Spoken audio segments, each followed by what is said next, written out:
Hello friends, कैसे हो? आशा करता हूँ कि सभी अच्छे होंगे। मैं भी अच्छा हूँ। पिछले वीडियो में किसी ने प्रश्न किया था कि एब्स्ट्रैक्ट आर्ट के बारे में थोड़ा चर्चा कीजिए। एब्स्ट्रैक्ट आर्ट के बारे में कुछ हमें बताइए कि क्या है, इसके बारे में थोड़ा हम जानना चाहते हैं। तो आज हम चर्चा करेंगे एब्स्ट्रैक्ट आर्ट क्या है। बहुत चर्चा का विषय भी है। आज का जो समय है, आज का जो मॉडर्न एज है, उसमें एब्स्ट्रैक्ट जो आर्ट है उसकी काफ़ी चर्चा रहती है।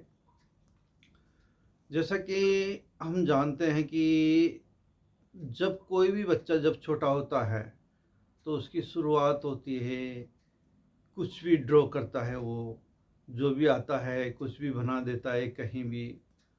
तो हम एब्स्ट्रैक्ट आर्ट नहीं कह सकते कि एब्स्ट्रैक्ट आर्ट का मतलब ये मान लिया जाता है कि कुछ भी।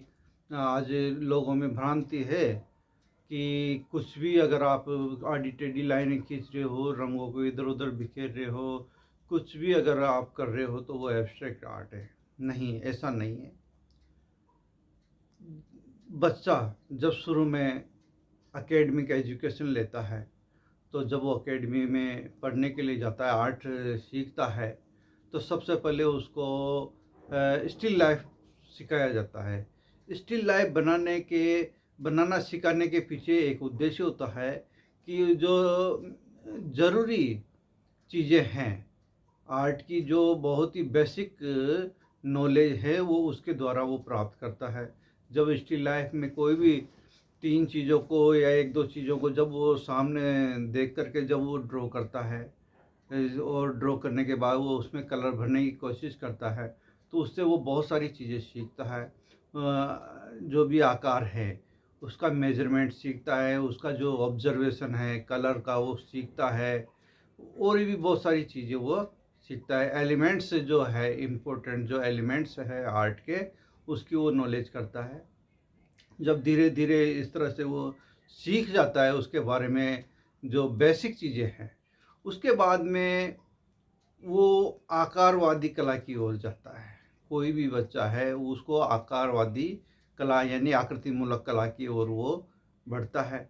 तो सबसे पहले वो रियलिस्टिक को अपनाता है। कोई भी बच्चा है वो शुरुआती जो कला का जो परिचय इंसान करता है, वो रियलिस्टिक आर्ट से ही करने की कोशिश करता है कि जो भी चीज़ सामने वो देखता है या प्रकृति में देखता है, उसको हूबहू बनाने की कोशिश करता है।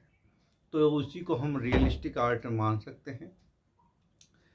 जो सामने का दृश्य है या प्रकृति में जो भी हमें दिखाई देता है, उसको वो बनाने की कोशिश करता है, तो उसको हम रियलिस्टिक आर्ट के अंदर बनाते बनाते बनाते जब वो इतना उसमें एक्सपर्ट हो जाता है, खूब रंगों से खेलता है, आकारों से खेलता है, उसके बाद में वो धीरे धीरे है ऐसे आकारों की ओर जाता है, ऐसे रंग लगाना शुरू करता है। इस तरह डिस्टोरेशन आ जाता है, डिस्टोरेशन जिसको बोलते हैं, वो आता जाता है। अब वो उसको थोड़ा अलग तरीके से लगाने की कोशिश करता है, जिसको हम मॉडर्न आर्ट भी कहते हैं। इसका मतलब हम कह सकते हैं कि वो फ्री होना चाहता है। रियलिस्टिक आर्ट के अंदर तो वो जो आकार वो दिखता है, सेम वैसा ही वो करना चाहता है। प्रकृति में अगर पेड़ का रंग, पत्तियों का रंग हरा है, तो ग्रीन कलर ही वो उसमें यूज़ करता है। जैसे जो कलर उसे प्रकृति में नज़र आते हैं, रियलिस्टिक आर्ट में वही करने की कोशिश करता है। जब उसको करते करते करते वो इतना कर लेता है, तब वो क्या है, एक अंदर से इच्छा फ्री होने की आती है उसके अंदर कि मैं फ्री हूँ।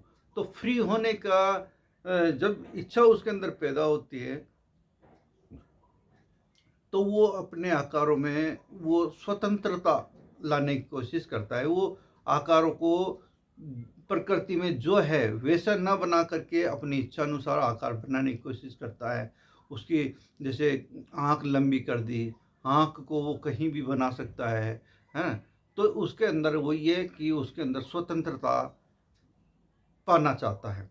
तो इस तरह से हम धीरे धीरे ऐसे आकर, हाँ, उसको मॉडर्न आर्ट कहेंगे। और वो है तो आकारवादी कला, लेकिन उसको वहाँ एब्स्ट्रैक्शन की ओर वो वहीं से जाती है।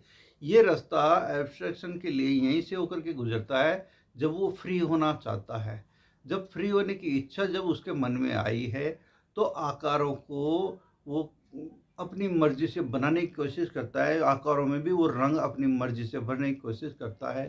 तो यही एक आर्टिस्ट धीरे-धीरे चाहता है कि मैं फ्री होकर के काम करूँ, तो ये इसको हम मॉडर्न आर्ट कह सकते हैं।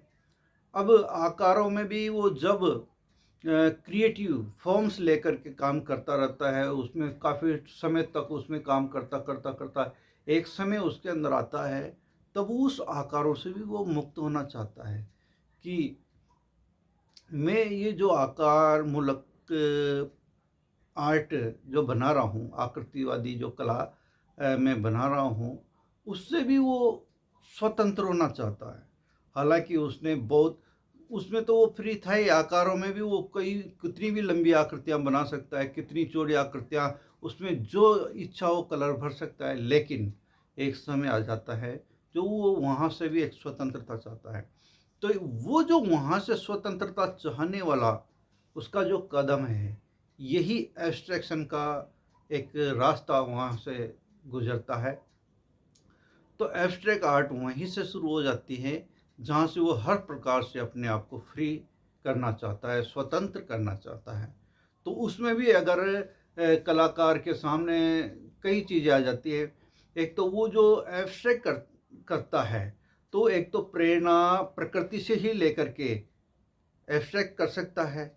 एक है जो प्रकृति से प्रेरणा न लेकर के अपने अंदर से ही प्रेरणा, आत्म प्रेरणा से वो काम कर सकता है।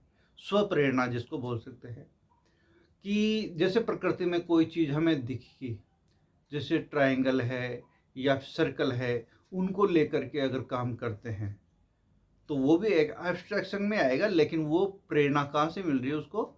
नेचर से मिल रही है, प्रकृति से।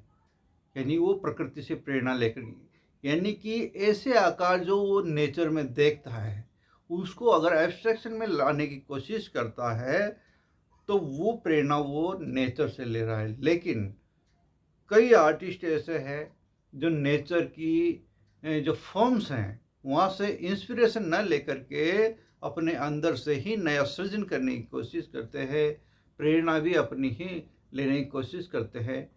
तो वो एब्स्ट्रैक्शन का रूप हो सकता है। तो वो अलग-अलग मैंने 2 प्रकार बताए आपको प्रेरणा के। एब्स्ट्रैक्शन में मुख्य रूप से 2 तरह से प्रेरणा ली जा सकती है। एक तो प्रकृति से प्रेरणा लेकर एब्स्ट्रैक्शन किया जा सकता है, और एक है जो स्वप्रेरणा से एब्स्ट्रैक्शन किया जा सकता है, जिसमें हमें प्राकृतिक स्वप्रेरणा से जो हम एब्स्ट्रैक्शन करते हैं, एब्स्ट्रैक्ट आर्ट बनाते हैं, उसके अंदर हमें प्राकृतिक रूपों की झलक बिल्कुल भी नज़र नहीं आएगी। उसमें हम किसी से बिल्कुल भी अगर कोशिश करें कि इसमें वो प्रकृति का वो आकार या वो चीज़ें हमें सामंजस्य या उसमें से मेल खाती हुई दिखाई देगी, ऐसा बिल्कुल नहीं होगा। जबकि प्राकृतिक कहीं भी किसी भी चीज़ से अगर प्रेरणा लेकर के, प्रकृति से प्रेरणा लेकर के अगर आप एब्स्ट्रैक्शन करते हो, तो वो चीज़ों की झलक उसमें हमें दिखाई दे सकती है। तो ये एब्स्ट्रैक्शन है, जो एक बहुत ही इस बारे में क्या है, काफ़ी तर्क वितर्क होते हैं कि कोई भी नया जो स्टूडेंट है या नया जो कलाकार है, क्या आरंभ से ही वो एब्स्ट्रैक्शन कर सकता है? हाँ, आरंभ से एब्स्ट्रैक्शन कर सकता है, लेकिन क्या है, इसकी एक प्रक्रिया है, जिसको करते अगर वो एब्स्ट्रैक्शन की ओर जाता है, उससे गुज़रता है, तो और भी अच्छा हो सकता है। उसके अंदर जो नॉलेज है, उसके अंदर जो कला की जो कला का जो ज्ञान है, उस दौर से अगर गुज़रता हुआ जाएगा तो और भी ज़्यादा अच्छा रहेगा। क्योंकि एक तो है शॉर्टकट और एक है लॉन्ग कट। शॉर्टकट भी जाते हैं, लेकिन उस शॉर्टकट का क्या है, बेस जो है वो इतना मजबूत नहीं होता है। अगर हम पूरी जो एक प्रोसीजर मैंने बताई है, एक रियलिस्टिक आर्ट से लेकर के क्रिएटिव आर्ट से जब वो गुजरता है फिगरेटिव आर्ट में, और फिगरेटिव क्रिएटिव आर्ट से होकर के जब वो एब्स्ट्रैक्शन की ओर जाता है, तो वो एक अलग ही नया अंदाज उसके अंदर आता है और वो बहुत कुछ वो सीखता है, अनुभव करता है। तो ये प्रोसीजर, इस प्रक्रिया से गुज़रना उसको एक अच्छे आर्टिस्ट को बहुत ज़रूरी है, ताकि वो ज़्यादा से ज़्यादा नॉलेज अनुभव कर सके। ये चीज़ें करने को तो डायरेक्ट हम कुछ भी कर सकते हैं, जंप लगा के कहीं भी कूद सकते हैं, लेकिन उसकी जो वो है ना प्रक्रिया, वो वही है कि हम स्टेप बाय स्टेप चले, ताकि हमें ज़्यादा नॉलेज प्राप्त हो सके। तो इस तरह से एब्स्ट्रैक्शन है। जो एब्स्ट्रैक्शन का अर्थ यही है, मुख्य रूप से हम देखें तो, कि जहाँ आकार है उसका अपोजिट जिसको कह सकते हैं, आकृति मूलक जो कला है उसको अपोजिट में रख करके, जहाँ आकार नहीं है, केवल अपने हमारी अनुभूतियाँ हैं, उसको हम कैनवास पे किस तरह से महसूस करते हैं।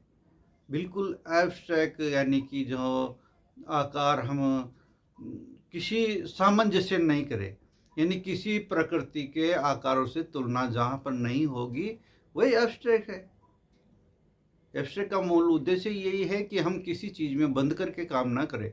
इसके अंदर आर्टिस्ट बिल्कुल फ्री होकर के काम करता है, किसी प्रकार का बंधन आर्टिस्ट के ऊपर इसमें नहीं रहता है।